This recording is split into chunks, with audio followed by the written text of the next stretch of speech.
গোপন সূত্রে পাওয়া তথ্যের ভিত্তিতে বড়সড় সাফল্য পেল জামবনি থানার পুলিশ। জাতীয় সড়কে চিচড়া নাকা পয়েন্ট থেকে একটি সুতলি বোঝাই লরি থেকে 450 বোতল নিষিদ্ধ কাফ সিরাপ উদ্ধার করল পুলিশ। এই ঘটনায় 3 জন পাচারকারীকে গ্রেফতার করা হয়েছে। পুলিশ সূত্রে জানা গেছে, লরিটি পশ্চিমবঙ্গের বসিরহাট থেকে ছেড়ে উড়িষ্যার সম্বলপুর যাচ্ছিল।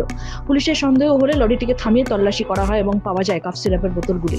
প্রতিটি বোতলে 100 মিলিলিটার করে সিরাপ ছিল, যা মূলত কোডিন ফসফেট ও ট্রিপলিডিন হাইড্রোক্লোরাইড জাতীয় মাদক উৎপাদনে ভরপুর। ধৃতদের মধ্যে মূল অভিযুক্ত কার্তিক জয়েশ, যার বাড়ি কলকাতার কাশীপুরে। অন্য 2 অভিযুক্ত হলো মোহাম্মদ সাইফুল্লাহ ও জানু সিকদার, যাদের বাড়ি ওড়িশায়।